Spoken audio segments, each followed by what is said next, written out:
Bueno, yo me he propuesto algo, le digo al Señor, voy a vivir cada día, miércoles, domingo, como una aventura de fe. Ya no me propongo más lejos que el día de hoy. A lo mejor hoy se acaba esto y nos vamos a casa, así que sería increíble.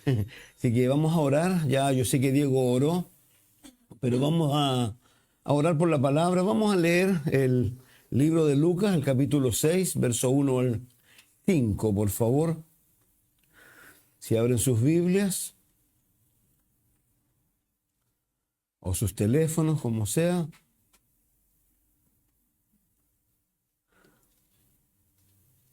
¿Estamos listos? Pónganse sus lentes, los que necesitan lentes. Uno a veces lucha con eso, yo trato de ver y me doy cuenta que no veo. Ya me da rabia saber que estoy quedándome. Ya leemos, dice, un sábado al pasar Jesús por los sembrados, sus discípulos se pusieron a arrancar unas espigas de trigo y las desgranaban para comérselas. Por eso algunos de los fariseos les dijeron, ¿por qué hacéis lo que está prohibido hacer en sábado?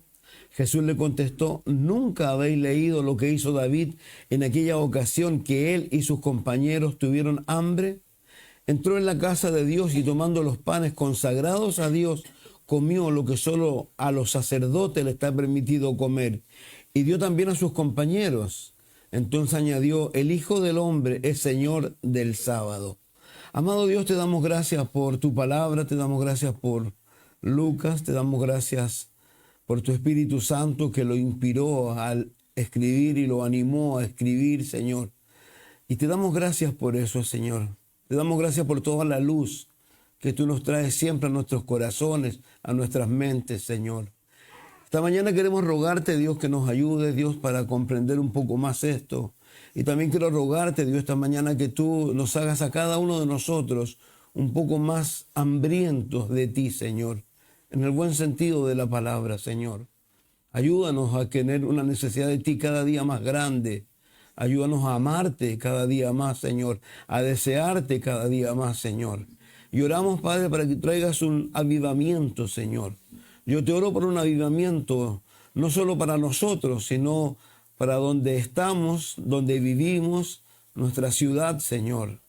Padre, yo te pido que tú te puedas mover con toda la libertad que tú tienes, Señor, para por medio de tu Espíritu Santo moverte.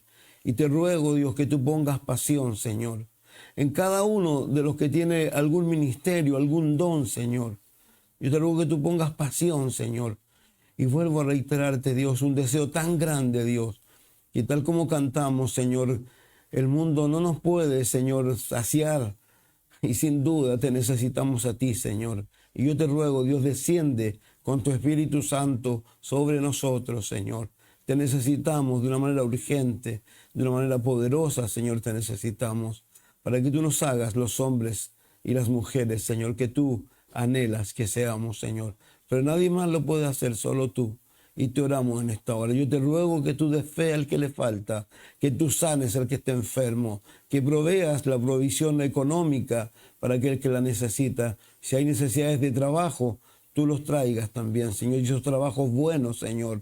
Te pedimos a ti, al único y soberano Dios, al Rey de Reyes, al Alfa, al Omega, al principio y al fin. Gracias, Dios.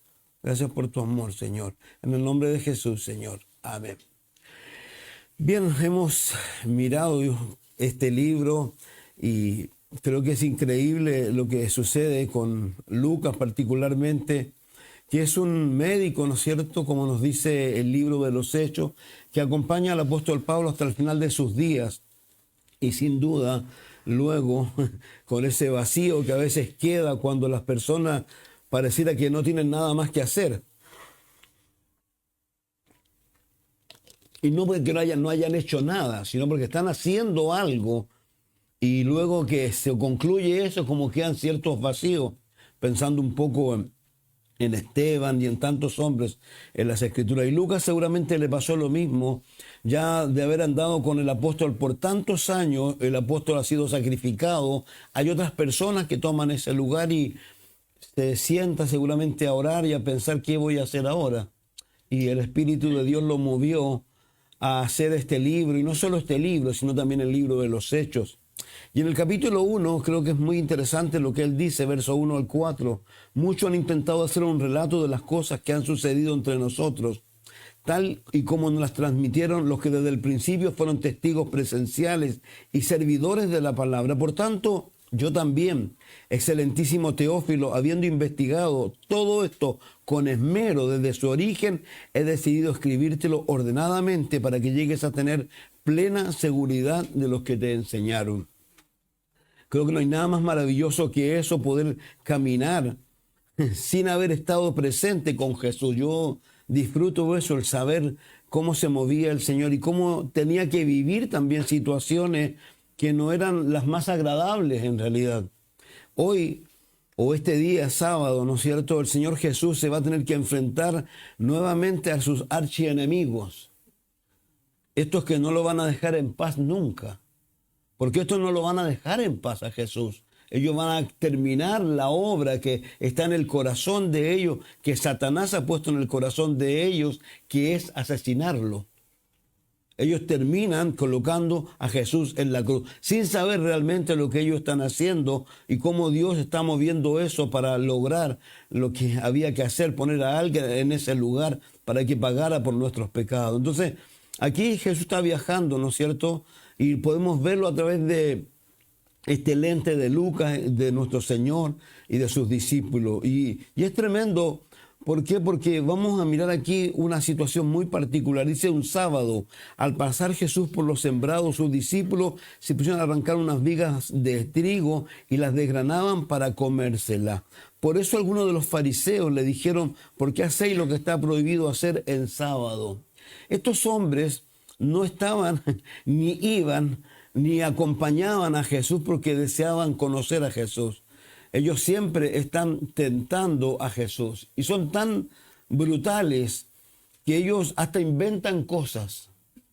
Hay una ocasión que seguramente la vamos a conversar en algún momento más adelante, cuando ellos quieren hacer caer a Jesús en una situación para hacer una enemistad en el pueblo, porque el pueblo tenía que mirar a Moisés y mirar a Jesús, y lo tientan diciéndole que Moisés haría tal cosa o había mandado hacer tal cosa. Y ellos, para lograr esa situación, crean una situación, la crean ellos. Una situación tremenda en realidad. Entonces, aquí también va a suceder algo similar. Ellos están siguiendo a Jesús, pero reitero, porque lo quieran conocer. Y el problema aquí en realidad no es el sábado en sí, sino que el problema es lo que sucede en el sábado, que ellos van a comer, el sabbat que ellos tienen. Yo puse una palabra aquí, no les va a gustar a ustedes en realidad, pero qué maldita religión. La religión realmente es maldita. Perdóneme que lo diga de esta manera. Y lo que hace la religión en la vida de las personas es lo mismo. Es tremendo.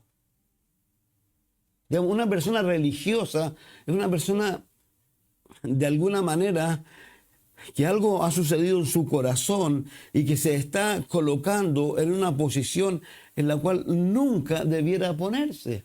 Nunca. Una de las cosas que nosotros debiéramos entender en la práctica es que nosotros nunca vamos a llenar la medida de Dios. Nunca. Si fuera así, Jesús nunca hubiese dicho, cuando hizo esa comparación con los fariseos, y dijo: vuestra justicia tiene que ser mayor que la de los fariseos. Nosotros nunca. Cuando uno pensamos en estas personas y en lo que yo les decía recién, cómo ellos son capaces de crear situaciones, cuando ellos crean esta situación a la que yo me refería y hacen a una mujer vulnerable, una mujer que de alguna manera pareciera que lo único que pensaba esa mujer era que lo único que ella tenía eran sus atributos, sus cosas, y se vestía de tal manera, entonces, que todo el mundo sabía que esa mujer era vulnerable. Y ellos buscan a un hombre para llegar a esa mujer, para luego hacerse ellos testigos de esto y llevárselos a Jesús y decirle: Jesús, la Biblia dice, o la ley dice, que hay que apedrearla. ¿Y se acuerdan lo que él les dice? Le escribe ahí y le dice: el que esté libre de pecado. Pero no le dice el que esté libre de pecado. lo que le dice, porque uno tiene que entender, y aquí hay algo bien interesante, quiero llevarlo al tiro ahí, de ahí vamos a volver. Verso 3. Jesús le contestó, ¿nunca habéis leído lo que hizo David? Digamos, ellos están citando cosas, porque ellos están acusando a Jesús de algo. Ellos siempre leían mal, y no solo leían mal, no leían. En consecuencia, lo que ellos hacían era lo que fulano, mengano decía. Y eso es lo tremendo.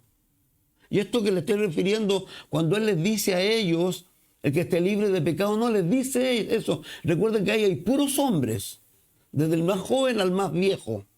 Y la ley, si pudiéramos llevarlo a lo que ellos lo llevaron, decía que es verdad del adulterio, pero le dijo además que cualquiera, porque acuérdense que Jesús dijo, cualquiera que mira a una mujer, entonces lo que Él está diciendo, ninguno de ustedes ha hecho eso alguna vez. ¿Qué creen ustedes que pasó? Porque de eso es lo que se trata esto. Nosotros estamos caminando y se nos anima constantemente el apóstol Pablo, por ejemplo, en los libros de Primera y Segunda de Tesalonicenses, donde habla de la venida del Señor, habla de los falsos maestros, habla de las equivocaciones que lamentablemente a veces la gente tiene. Y lo que más dice allí, dice que debemos animarnos unos a otros. Entre tanto, vemos que aquel día se acerca. Eso en esencia. Pero el religioso no hace eso. La religión no hace eso. El religioso y la religión anda buscando. Es como dice la Escritura. Anda mirando ¿qué? La paja en el ojo ajeno. Siendo que Jesús dice que lamentablemente a veces ¿qué es lo que tienen? Una viga en sus ojos. Porque vuelvo a reiterar, si esto es tan sencillo como lo que mirábamos el miércoles, ¿quién de nosotros podría decir que está libre de pecado? Alguien contaba una historia, me reí mucho, que llegó alguien, lo típico en realidad, a un semáforo en rojo y adelante había una señora, una niña joven en realidad, porque estaba en rojo, ella no halló nada mejor que sacar su convetiquero, su teléfono y empezó ahí a todas esas cosas y pusieron en verde. Y atrás otra persona no le tocó la bocina, pero adentro vociferaba así y tocaba, pegaba el coso así. Y detrás de él, no se había dado cuenta, había un policía. Y el policía le tocó ¿cómo se llama? El vidrio y le pide todo. Y la persona pensaba, ¿qué está haciendo? Yo no he hecho nada. Y se lo llevó detenido. Y él insistía, yo no he hecho nada, nada. Digamos, fue una cosa más. Creo que lo que cuenta la historia es que hasta hizo ese gesto tan horrible que se hace con las manos. ¿Ya? Entonces el tal policía lo vio y se lo llevó detenido. A las 2 horas le dijo, ¿se puede ir? Y él dice, ¿pero por qué me detuvo? Porque si yo no había hecho nada más que eso. Y él le decía, claro, si yo vi eso en usted, pero ¿sabe qué es lo que me llamó la atención? Que de repente empecé a mirar bien y vi en el espejo retrovisor una cruz. Luego miré más bien y en el parachoques decía, Jesús viene. Y él dijo, entonces este se lo robó. No se lo había robado, está hablando de un creyente en realidad, que lamentablemente a veces sin darnos cuenta nosotros, vuelvo a reiterar, vivimos vida o hacemos cosas. ¿Y por qué digo esto? ¿Saben por qué? Porque esto a mí me gusta mucho cuando el judío para saber cómo tú eras, a diferencia del gentil o del griego, el griego para saber cómo tú eras te hacía una pregunta. Y tú le contestas. El judío, ¿sabes lo que hace? Te seguía una semana. Y ahí él sabía cómo tú realmente eras. Entonces, reitero, qué tremendo. Vuelvo a hacer lo que la religión a veces nos puede hacer a nosotros. Yo vuelvo a reiterar, no estoy hablando de que seamos perfectos ni nada, pero de alguna manera la religión es horrible. Y tenemos que rogarle a Dios cada día a nosotros que su Espíritu Santo venga sobre nosotros para que nos ayude a vivir ese día de la mejor manera posible. ¿Sabe? Yo escuchaba a alguien, y esto no es menor, yo les digo a veces, es como cuando les decía esa película que yo veía que esa mujer salía ahí afuera y decía y gritaba, y yo le decía, la van a matar, y la van a matar porque yo la mataría. Y la mataron. Entonces, pero voy hacia dónde. Alguien me decía hace poco, cuán fácil de repente es que en una familia, una palabra, rompa la comunión. Los esposos, las esposas a veces, las esposas son muy buenas para a veces decir cosas que no deben. Y se rompe toda la comunión. Tenemos que pedirle a Dios que realmente nos ayude a ser hombres y mujeres de Dios. Pero como siempre lo hemos dicho, no solo aquí. Acuérdense que la Biblia dice que todo lo que hacemos debemos hacerlo ¿para quién? Pero todo. Entonces, yo no soy capaz de eso. Yo necesito que Dios me ayude. Una de las cosas más terribles que pasa conmigo en realidad, y no es solo conmigo, sino que con mis hijos, o con mi hijo a lo mejor, y con mis nietos y algunas de mis nietas, cuando hacen sus cosas, ¿saben lo que dicen o no? ¿Que le apareció? ¿Qué creen ustedes? Los cisternas. Me echan la culpa a mí. ¿Se dan cuenta de eso? Entonces, qué tremendo. La religión es terrible, la religión es mala. La religión, por eso decía yo que maldita la religión. ¿Por qué? Porque en vez de hacernos misericordiosos, los hace duros de corazón. La situación que está habiendo aquí es una situación bien particular. Hay hambre. ¿Has tenido hambre alguna vez? Hablábamos el miércoles, producto del libro de Ezequiel, de las necesidades o los tiempos difíciles que pasó este país antes de que el evangelio llegara a este país. A pesar de que el evangelio estaba allí nomás, pero hubo un momento en que el evangelio se extendió en un proceso político que hubo, pero que de alguna manera ese proceso político permitió que la religión evangélica particularmente pudiera crecer.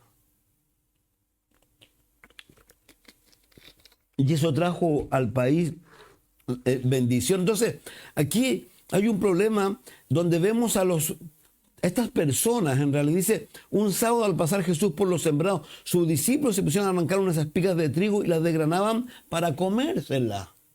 Digamos, ¿han comido alguna vez el choclo sin cocer? Algunos piensan que son choclos. Y pescar un choclo en realidad y empezar a desgranarlo porque tenías hambre. Y vienen estas personas porque siempre estaban mirando, vuelvo a reiterar, fijándose en todo lo que pudieran para hacer una acusación, y vienen y acusan, porque dice, por eso algunos de los fariseos le dijeron, ¿por qué hacéis lo que está prohibido hacer el sábado?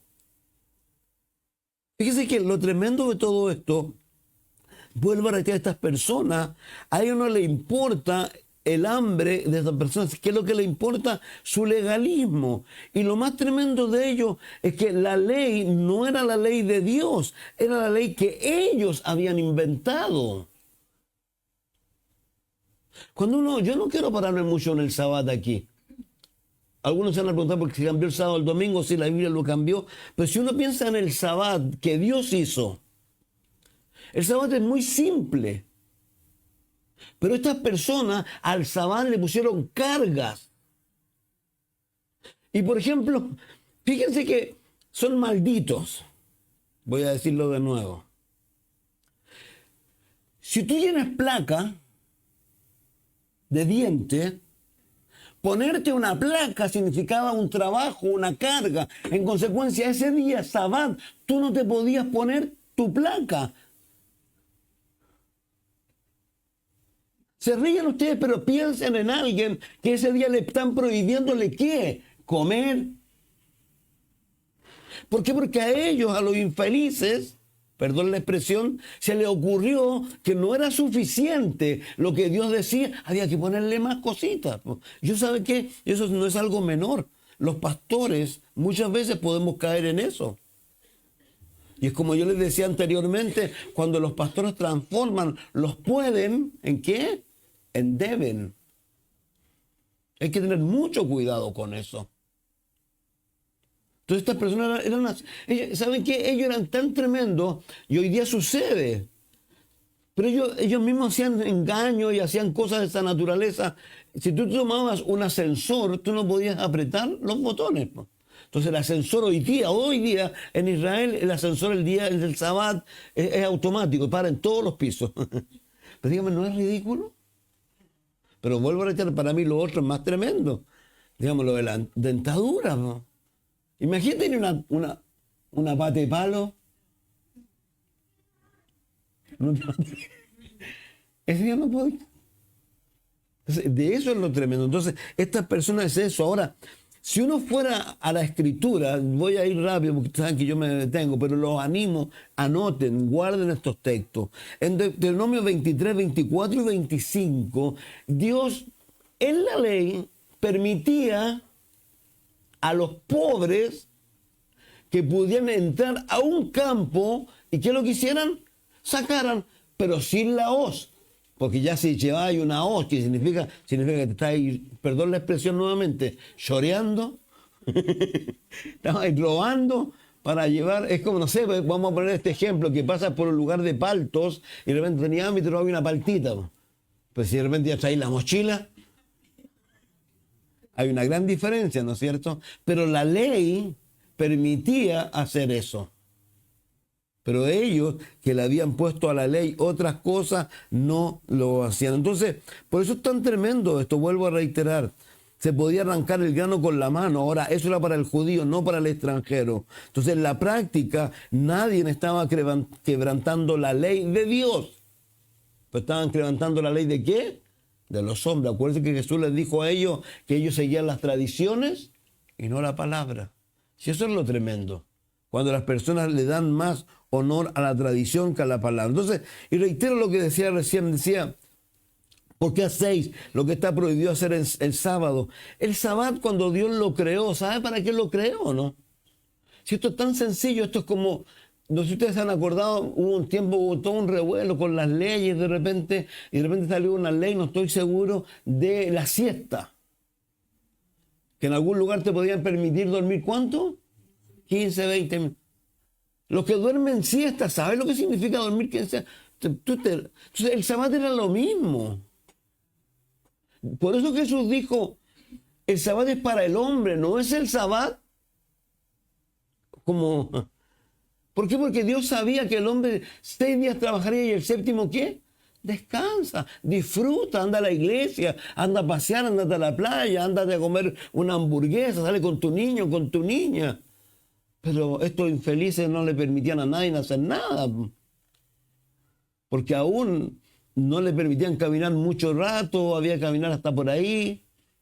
Entonces, por eso aquí dice, ellos decían, ¿por qué hacéis lo que está prohibido hacer en sábado? Y Jesús les contestó, Jesús lo llevó hacia otra cosa. Nunca habéis leído lo que hizo David en aquella ocasión, que él y sus compañeros tuvieron hambre, entró en la casa de Dios tomando los panes consagrados a Dios, comió lo que solo a los sacerdotes le está permitido comer y dio también a sus compañeros. Fíjense lo que está hablando aquí el Señor Jesús. Él no toma en cuenta lo del Sabbat primero y le va a decir el por qué luego y lleva su discusión hacia otro lado. Pero lo primero que le dice es lo que yo les compartía recién. Leámoslo por favor nuevamente. ¿Nunca habéis leído lo que hizo David? Creo que lo más tremendo es eso. Cuando las personas dicen cosas porque les escucharon. Uno tiene que tener un cuidado único con esto. Hoy día hay una cantidad de mentiras.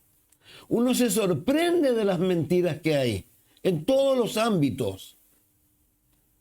El otro día, de repente veo a Millán, ¿cómo se llama el encantador de perros? Decía, condenado a prisión perpetua. ¿De dónde? Dije yo. Y en varias veces así, pues.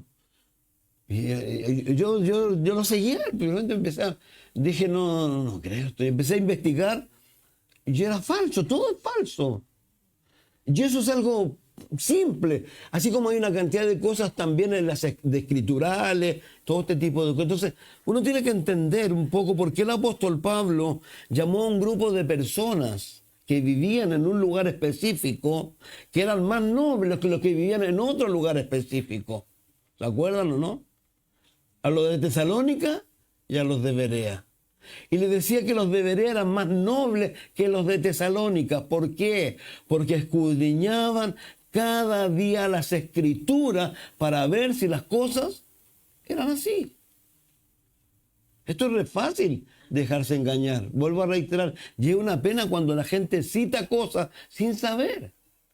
¿Sabe? Esto podría ser como murmuración. O sea, ¿se dan cuenta que las murmuraciones son así? Alguien viene y te cuenta algo y tú sigues diciendo lo que te contaron, pero sin tener la certeza de que es verdad.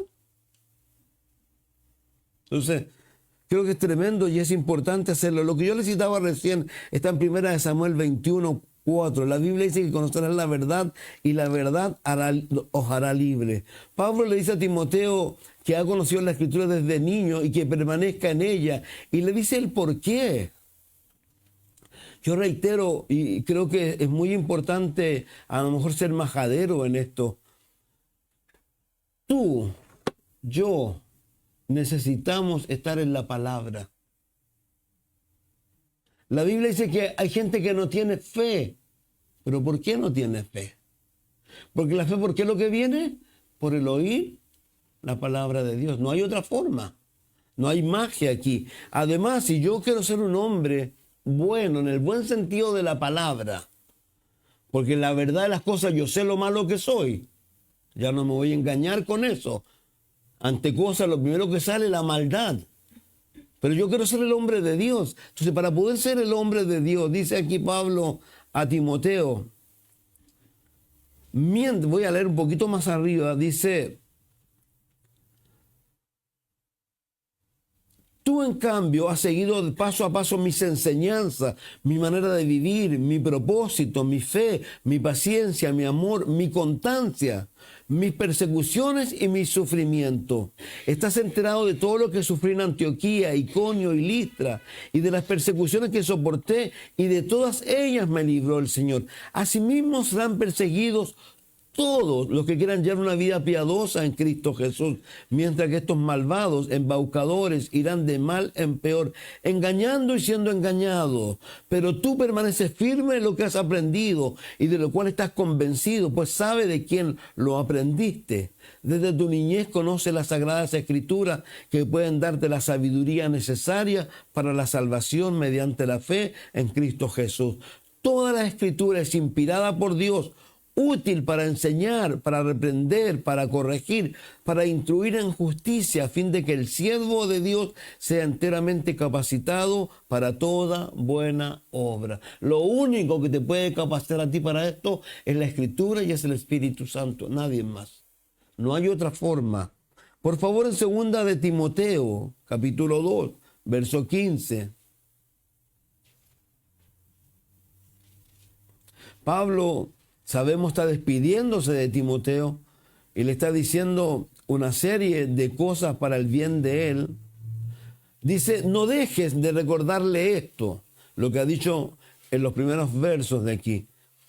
Adviérteles delante de Dios que eviten las discusiones inútiles, pues no sirven nada más que para destruir a los oyentes. Esfuérzate por presentarte a Dios aprobado como obrero que no tiene de qué avergonzarse y que interpreta rectamente la palabra de verdad. Evita la palabrería profana, porque los que se dan a ella se alejan cada vez más de la vida piadosa y sus enseñanzas se extienden como gangrena. Entre ellos están Himeneo y Fileto, que se han desviado de la verdad. andan diciendo que la resurrección ya tuvo lugar y así trastornan la fe de algunos. A pesar de todo, el fundamento de Dios es sólido y se mantiene firme, pues está sellado con esta inscripción: el Señor conoce a los suyos, y es otra: que se aparte de la maldad todos los que invocan el nombre del Señor. Pero lo interesante, ¿qué es lo que le dice a él? Esfuérzate por presentarte a Dios aprobado como obrero que no tiene de qué avergonzarse, que interpreta rectamente la palabra de verdad. Evita la palabrería profana, porque los que se dan a ella se alejan cada vez más de la vida piadosa. ¿De qué está hablando aquí? Está hablando de aquellas personas que tratan de decir que la Biblia diga lo que ellos quieren para beneficio de ellos. Dice en otro texto: tuercen las escrituras. Y esto no es algo menor. Mucha gente hace eso. Y hace mención de cosas como diciendo: no, si la Biblia dice esto. Pero ellos están sacando los textos de contexto o cosas de esa naturaleza. Entonces, aquí claramente ellos, este grupo de personas que acabo de mencionar, están diciendo cosas, y el Señor Jesús los coloca en la realidad de que lamentablemente son simplemente personas que están diciendo cosas que no tienen idea, porque ni siquiera han leído, ni siquiera saben bien, porque si supieran bien, ellos sabrían que ellos no estaban quebrantando la ley bajo ningún punto, sino que estaban haciendo algo que la ley les permitía hacer a ellos. Entonces, vuelvo a reiterar, estos hombres eran tremendos. Ahora, el problema de estas personas, quiero llevarlos a Mateo 23, por favor.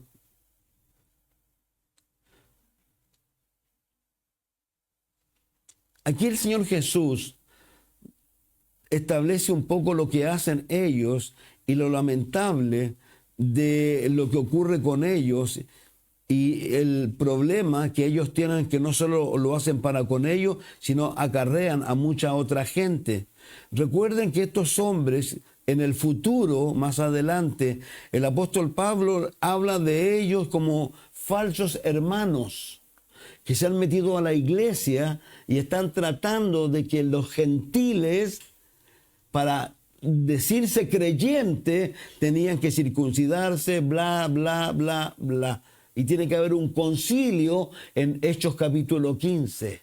Entonces, aquí Jesús de alguna manera los coloca en la palestra. Después dice: después de esto, Jesús dijo a la gente y a sus discípulos: los maestros de la ley y los fariseos tienen la responsabilidad de interpretar a Moisés.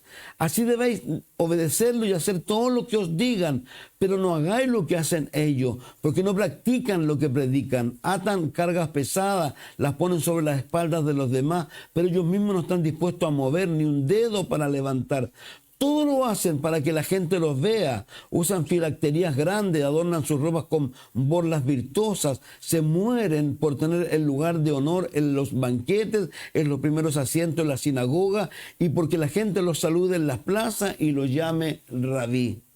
Pero no permitáis que a vosotros se os llame rabí, porque tenéis un solo maestro y todos vosotros sois hermanos. Y no llaméis padre a nadie en la tierra, porque tenéis un solo padre y él está en el cielo. No permitáis que os llamen maestro, porque tenéis un solo maestro, el Cristo, el más importante entre vosotros será vuestro siervo, será siervo de los demás. Entonces, claramente aquí empieza a poner el corazón de ellos al descubierto. ¿Por qué? Porque ellos, vuelvo a reiterar, lo único que buscan es, de alguna manera, que la gente pueda fijarse en ellos y los coloque en algunos lugares importantes. Esto es como cuando los pastores de repente insisten en que le digan pastor. Y eso está bien, ese es un honor, pero ¿por qué? Es tremendo cuando alguien quiere obligar a alguien a hacer eso. Creo que es tremendo. Aquí está hablando de entonces, porque el que a sí mismo se enaltece será humillado, el que se humilla será el enaltecido. Ay de vosotros, maestros de la ley, fariseos hipócritas, será el reino de los cielos a los demás, y ni entráis vosotros, ni dejáis entrar a los que intentan hacerlo. ¡Qué tremendo! Y la religión es así, el religioso es así. El religioso siempre está causando drama, está causando problemas, siempre está tratando de hacer ver cosas que que no tienen la menor importancia y a lo mejor hay de vosotros, maestros de la ley, fariseos hipócritas, que recorréis tierra, mar, para ganar un solo adepto, y cuando lo habéis logrado, lo hacéis 2 veces más merecedores del infierno que vosotros. Hay de vosotros guías ciegos que decís, si alguno jura por el templo, no significa nada. Si jura por el oro del templo, queda obligado por su juramento. Ciegos insensatos, ¿qué es más importante, el oro o el templo que hace sagrado el oro? También decís, si alguno jura por el altar, no significa nada, pero si jura por la ofrenda que está sobre él, está obligado por su juramento. Ciego, ¿qué es más importante, la ofrenda o el altar que hace sagrada la ofrenda? Por tanto, el que jura por el altar, jura por no solo por el altar, sino por todo lo que está sobre él. El que jura por el templo, jura no solo por el templo, sino por quien habita en él. Y el que jura por el cielo, jura por el trono de Dios y por aquel que lo ocupa. Hay de vosotros, maestros de la ley, fariseos hipócritas, dais la 10ª parte de vuestras especies, la menta, el aní, el comino, pero habéis descuidado los asuntos importantes de la ley, tales como la justicia, la misericordia, la fidelidad. Debéis haber practicado esto sin descuidar aquello. ¿Se da cuenta de lo que nos llama el Señor? Esto es tan tremendo de alguna manera. ¿Por qué? Porque vuelvo a reiterar lo que a estas personas los ha estado moviendo a ellos. ¿Saben lo que es? ¿Por qué han perseguido a Jesús? ¿Por qué van a perseguir la iglesia? Porque Jesús, aquí ya estamos al final casi, pero en el comienzo, si uno lee lo que la gente decía, la gente hacía la diferencia. La gente decía, este no habla como ellos. Y la gente empezó a darse cuenta de la religiosidad que ellos, o de lo religiosos que ellos eran. Y empezaron a tener problemas con el producto de eso. Y con la iglesia, si uno va más adelante, en Hechos 4 y en esos 6, ocurrió lo mismo. ¿Por qué? Porque dice que los sacerdotes estaban llegando a Cristo. Entonces los fariseos algo y empezaron a tener envidia. Y simplemente era eso lo que a ellos los estaba moviendo. Por eso reitero, y dice aquí, hay de vosotros, maestros de la ley, fariseos hipócritas, que sois como sepulcros blanqueados, que por fuera lucen hermosos, pero por dentro están llenos de huesos secos y de pobredumbre. Así también vosotros por fuera dais la impresión de ser justos, pero por dentro estáis llenos de hipocresía y de maldad. Hay de vosotros, maestros de la ley, fariseos hipócritas, construís sepulcros para los profetas y lo adornáis como monumento de los justos. Si hubiéramos vivido nosotros en los días de nuestros padres, no habíamos sido cómplices de ellos para derramar la sangre de los profetas. Fíjense, eran unos mentirosos además.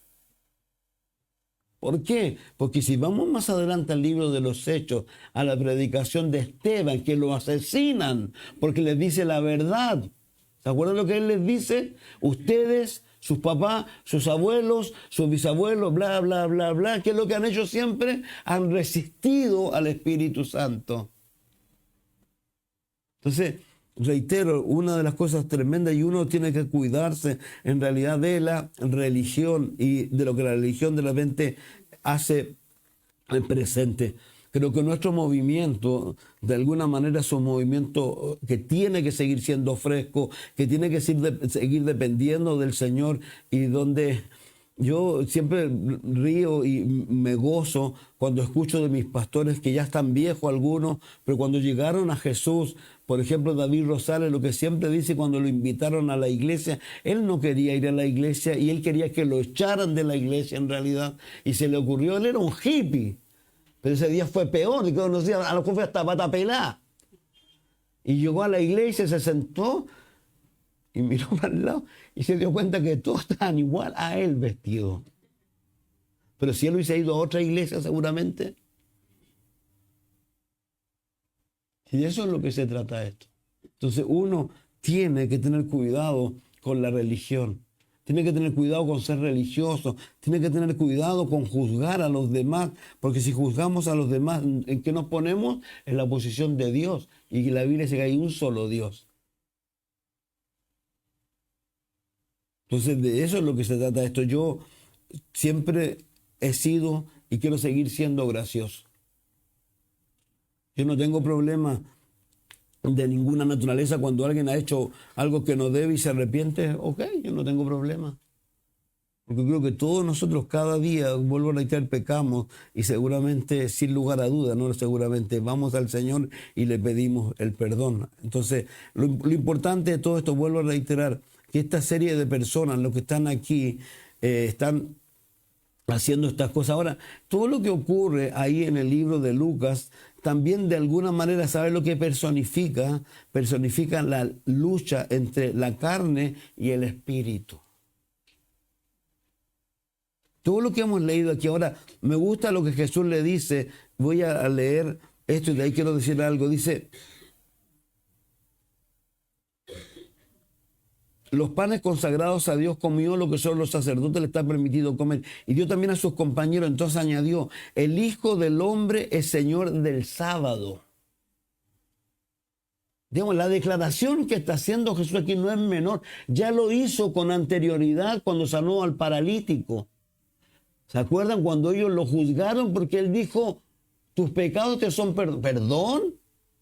Y para que ustedes vean lo que el Hijo del Hombre es algo que se usa mucho aquí. Hay otra cosa que se usa mucho, es el Cristo. Ahora, por favor, eso no es el apellido de Jesús. ¿Ya? Significa el ungido, el Mesías. Y la otra palabra que se usa mucho es Curio, que es Señor, que es la misma que usa en el Antiguo Testamento para Adonai. Entonces, lo que él está diciéndole a ellos, si ellos, los discípulos, estuvieran haciendo algo incorrecto, él, porque es Dios, debía saberlo. Pero ellos no estaban haciendo nada incorrecto. Entonces, de alguna manera, vuelvo a reiterar, hay una lucha entre el espíritu y la carne, entre el creyente y el incrédulo, entre la verdad y la mentira. Lo espiritual debe ser superior a lo material. Y el hombre carnal o el hombre religioso siempre está tratando de menospreciar al hombre espiritual con burlas, con menosprecios. Y hay algo que no hay que olvidarnos nosotros, por favor, que lo importante no es lo que hacemos, sino por qué lo hacemos. Porque la Biblia dice en 1 Corintios 13, es tan tremendo que dice que si yo aún entrego mi cuerpo para ser quemado y no tengo amor, nada soy. Si ese es el fin de todo esto. Ahora, el amor genuino, dice la verdad, el amor no hace mal al prójimo, pero el amor también no es... El amor real, genuino, es el que se atreve a hacerle presente al otro cuando el otro está mal, está equivocado. Ese es amor también. Dice que un cuchillo se afila con otro cuchillo, ¿no es cierto? Entonces a veces también el amor es mostrado de esa manera. Pero lo importante, ¿qué es lo que es eso? Lo importante no es lo que hacemos, sino por qué lo hacemos. Son tres cosas, dice ahí claramente el Señor. La esperanza, ¿no es cierto? ¿Qué más? La fe y el amor. ¿Y cuál es el mayor de ellos? El amor. A eso nos invita Dios. A seguir siendo tiernos, amorosos. En Oseas, capítulo 6,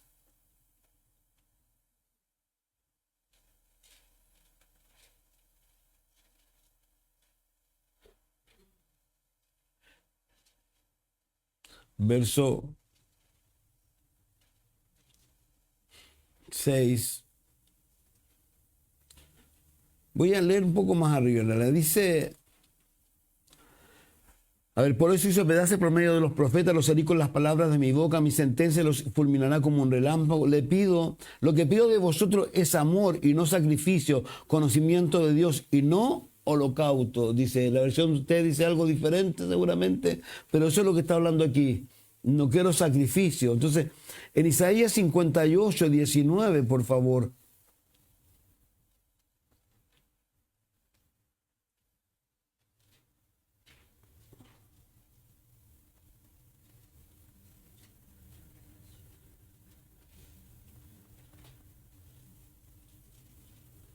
Dije allá, me equivoqué.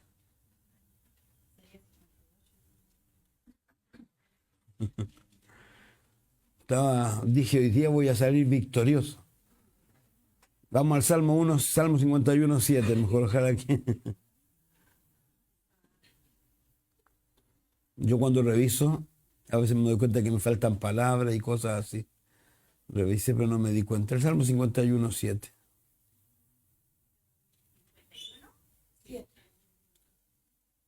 ¿7? Salmo.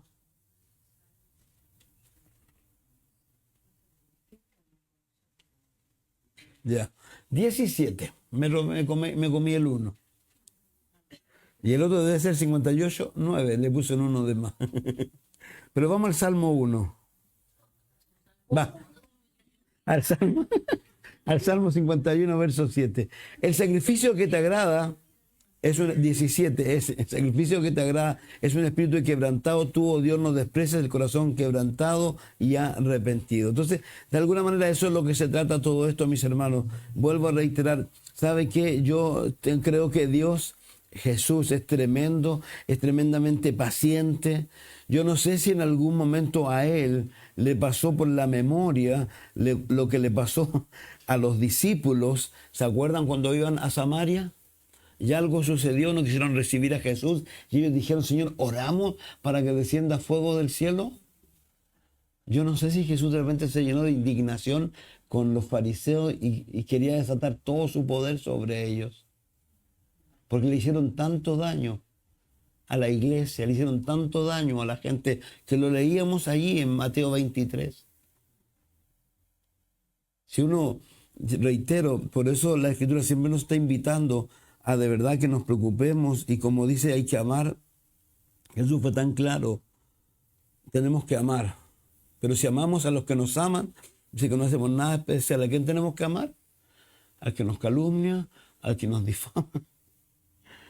Eso no es posible, pero en Dios sí es posible. Cuando realmente estamos pegados a Él, cuando le estamos siguiéndole a Él, Él nos capacita para poder hacer eso.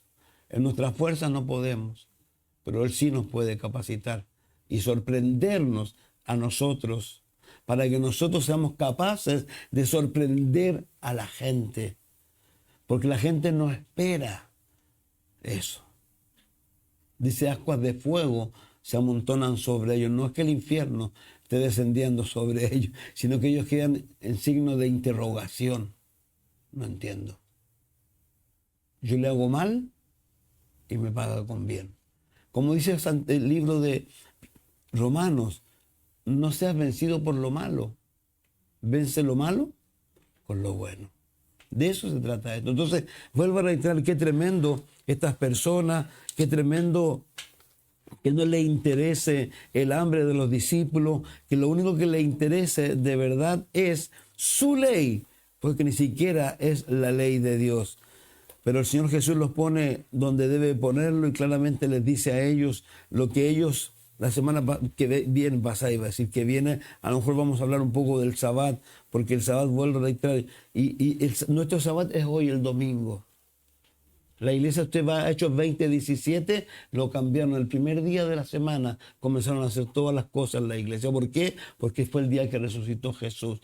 Pero es un día de qué? De disfrutar, es un día de descanso, es un día de eso que era el Señor.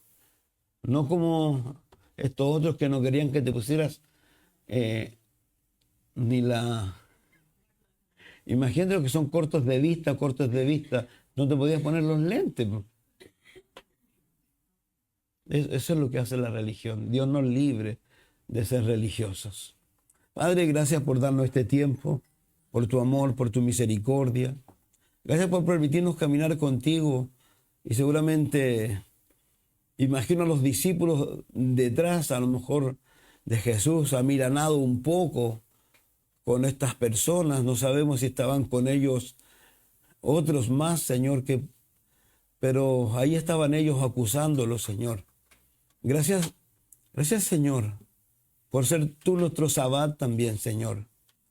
Porque a pesar de que alguien nos pueda acusar, Señor, dice tu palabra que Satanás sube constantemente a acusarnos delante del Padre, Señor. Pero te damos gracias porque tú lo ascendiste al cielo, lo sentaste a tu diestra y Él interviene en favor de nosotros, Señor. Y ahí están todavía sus manos, su costado, sus heridas en la cabeza, Señor, que son las que de alguna manera cubren, Señor, todas nuestras faltas, Señor. Porque no pretendemos, Señor, ni queremos pretender nunca presentarnos ante ti como personas que, Señor, nos presentamos ante ti como dice el apóstol, Señor, que tú vienes a salvar a los pecadores. Y él dice de los cuales él es el primero, de los cuales nosotros decimos también nosotros somos los primeros, Señor. Gracias, Dios, porque nuestra justicia es Jesús, Señor. Gracias por eso, Señor. Gracias por amarnos de tal manera que mandaste a tu Hijo unigénito para que todo aquel que en ti crea no se pierda, mas tenga vida eterna, Señor. Te damos gracias por eso, Señor. Te amamos y te pedimos tu ayuda, Señor. En el nombre de Jesús, Señor. Amén y amén. Dios les bendiga. Vamos a cantar una alabanza y vamos a servir la cena.